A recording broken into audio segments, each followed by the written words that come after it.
Bienvenidos amigos, nuevo video de Lord Cinema. Se terminó finalmente The Bad Batch y en este video voy a estar comentando con ustedes mi reseña e impresiones con spoilers de lo que ha sido este capítulo número 15 y último de la serie llamado Llega la Caballería. Antes que nada me gustaría que dejen su like en este video porque va a ayudar muchísimo a que se difunda en YouTube y llegue a más personas. Y como les digo siempre, si todavía no se han suscrito al canal, háganlo porque es totalmente gratuito.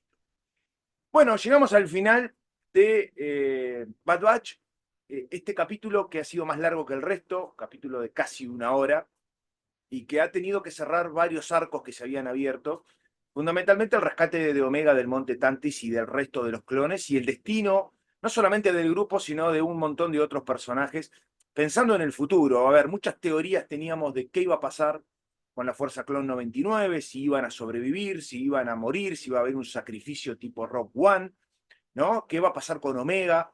¿Qué va a pasar con el proyecto Nigromante? Más allá de que a futuro sabemos cuál fue la resultante, pero básicamente con estos primeros pasos para extender la vida del emperador.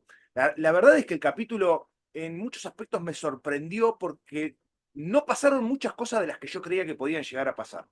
Sí fue un capítulo muy emotivo, sí fue un capítulo con muchísima tensión, prácticamente todo su desarrollo. El título del episodio, Llega la Caballería, nunca hizo referencia a Rex como muchos creíamos, que podía llegar a venir con una pequeña flota para poder ayudar a la Bad Batch a rescatar a Omega. Siempre la caballería fueron ellos, los hermanos de Omega. Creo que el capítulo transmitió mucho de lo que se construyó en Clone Wars. Esta serie es la resultante de Clone Wars.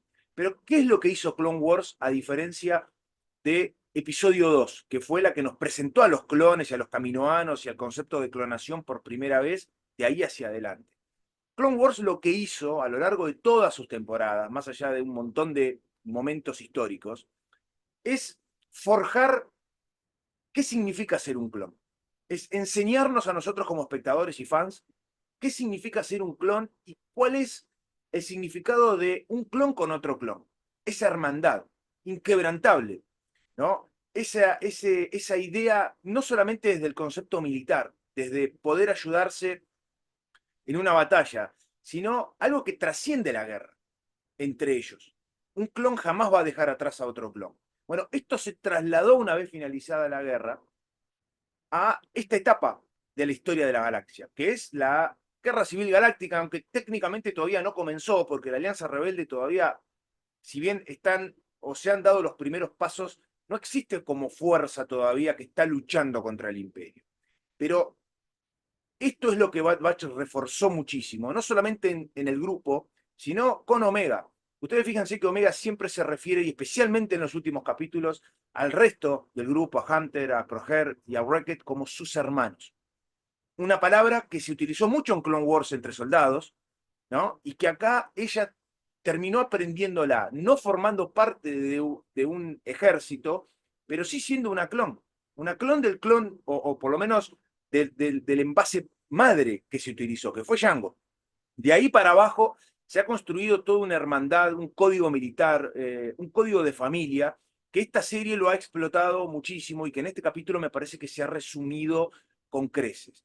El episodio es el rescate de Omega, es el escape en forma particular de los niños liderados por Omega, es la liberación de la bestia Silo. Ahí un poco ya cuando nos la mostraron el otro día sabíamos que la bestia Silo podía llegar a ser la que destruye el monte Tantis, algo que no pasó, pese a que destruyó varias de sus niveles. La bestia Silo lo único que quería era escapar. Nunca hubo una fuerza externa que llegó para ayudarlos, siempre fueron ellos los que debieron infiltrarse, los que liberaron a los otros clones con la ayuda de Omega, con la ayuda de Echo, que ya estaba infiltrado, y de la doctora Emerest, que fue un poco fundamental para poder sabotear todo desde adentro, siendo ella también una clon y entendiendo que lo que se estaba haciendo era una atrocidad, especialmente cuando aparecieron los niños de por medio. Y por otro lado, la participación también de Rampart, un Rampart que siempre quiso volver al Imperio, que nunca fue de confiar, que no quería, más allá de que los ayudó por obligación, siempre quería tener una herramienta para negociar con el Imperio y volver a ser lo que fue toda su vida. Bueno, el capítulo se divide en varias subtramas. El escape de los chicos, como les dije, la infiltración por parte de la Bad Batch, el escape de la bestia Silo, la liberación de los clones y de Nala Se. Nala Se tuvo una participación muy pequeña, pero que también pinta a la especie de los caminoanos. Una especie casi extinta en este punto, porque recordemos que Ciudad Tipoca fue destruida por el Imperio, y la deducción de ella de que nunca el trabajo de los clones tiene que quedar en manos del Imperio. Toda la ciencia de clonación es y va a ser siempre de los caminoanos.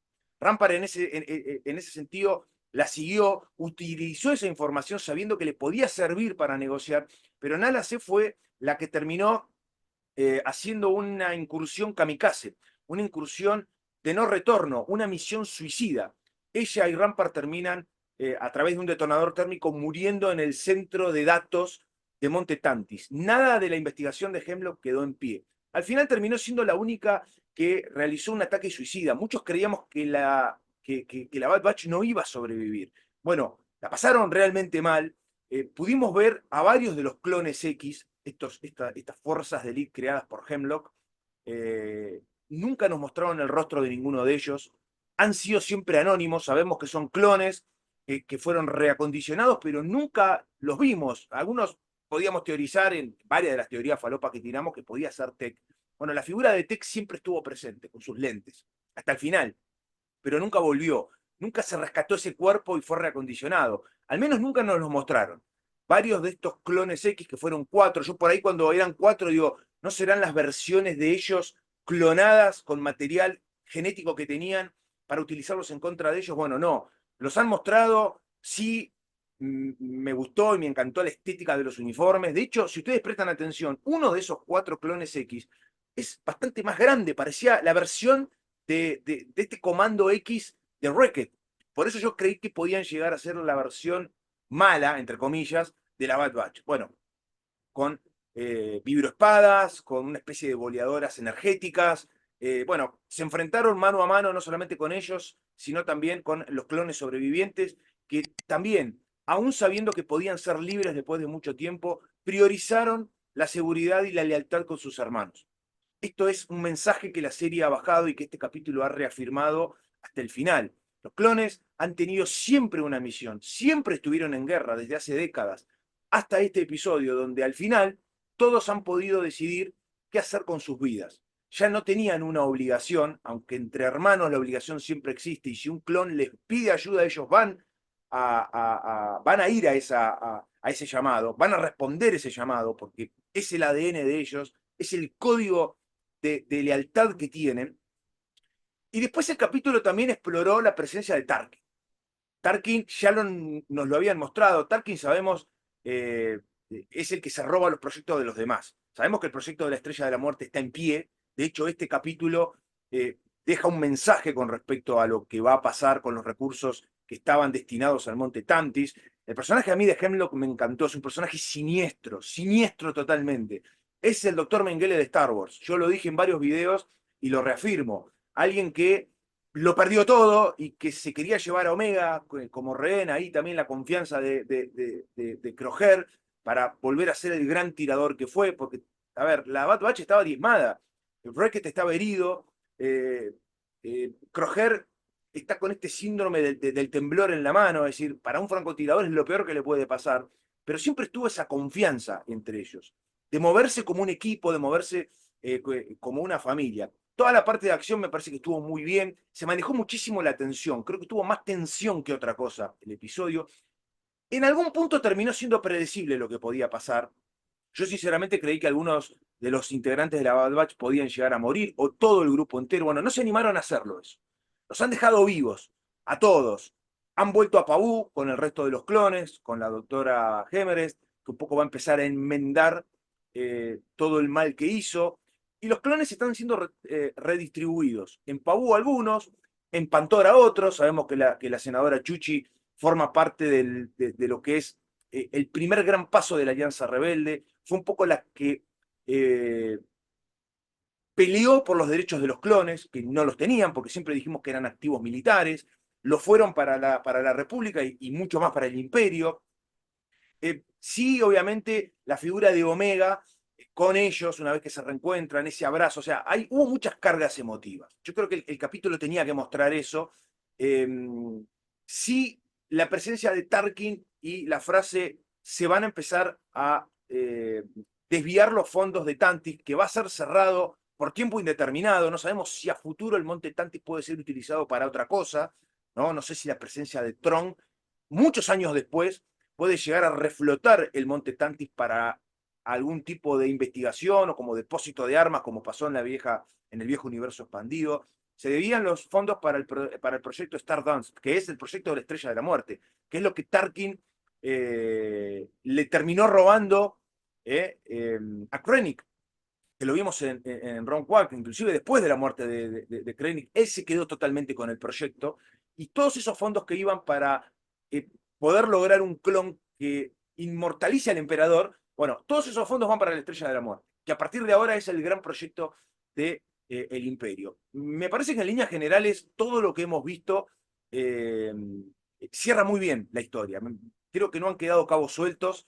Sí hay una escena al final donde tenemos un salto temporal, donde podemos ver en Paú a una Omega ya adulta, o por lo menos adolescente, mucho más grande, han pasado los años, ya está la Guerra Civil Galáctica, ya la Alianza Rebelde existe como tal y está peleando contra el Imperio, y la decisión de ella es unirse a la Alianza Rebelde. Acá voy a abrir un asterisco, creo que la figura de Omega no va a ser la última vez que la vamos a ver, creo que la serie en general ha plantado, tanto con Ventress como con Omega, con esa escena final, a dos personajes que vamos a seguir viendo en el tiempo, inclusive la Bad Batch. Esa última escena nos muestra a un Hunter ya viejo, no tan viejo, pero más adulto de lo que lo vimos durante toda la serie, con algunas canas, ya teniendo una vida de civil. No los vemos, pero sí nos dicen que tanto Kroger como Wrecked siguen vivos, siguen viviendo en Pabú, son civiles ahora. Cada clon ha decidido hacer con su vida lo que quiere. Ya no necesitan responder a nadie, ya no están obligados, aunque si Omega alguna vez necesita algo, ellos van a responder ese llamado. Es lo que yo les dije al principio.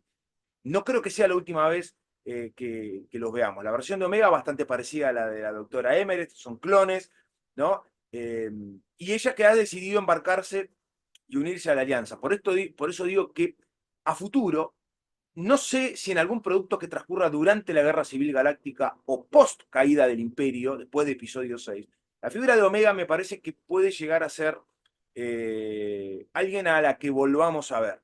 Parece que se han plantado cosas pensando en el futuro, me parece que en líneas generales la serie está bien, yo por ahí decía, tal vez pudo haber tenido algún capítulo menos, creo que fueron más sólidos los capítulos. Hubo algunos que sí fueron de relleno, donde no pasó mucho, se fue construyendo todo esto para llegar a este episodio final. No hubo cameo del emperador en el último capítulo, no hubo aparición de Darth Vader, no era necesario, por otro lado, porque la aparición de Vader podía llegar a ocurrir si había una gran batalla en Tantis.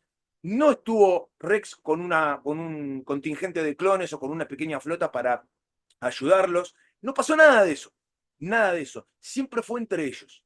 Terminó siendo entre ellos. Y el final me parece que deja ese mensaje de familia, deja ese mensaje que es Star Wars, básicamente, y que sí nos planta el destino de cada uno de los personajes, fundamentalmente con Omega. Los clones viven tranquilos, están haciendo una vida fuera de lo que es la guerra, después de mucho tiempo se pueden sentar, disfrutar, ayudar a sus hermanos y vivir una vida relativamente tranquila, pero atentos, alertas, porque si alguno de sus hermanos necesita ayuda, Rex está trabajando dentro de lo que es la rebelión, ellos van a responder, ellos van a responder.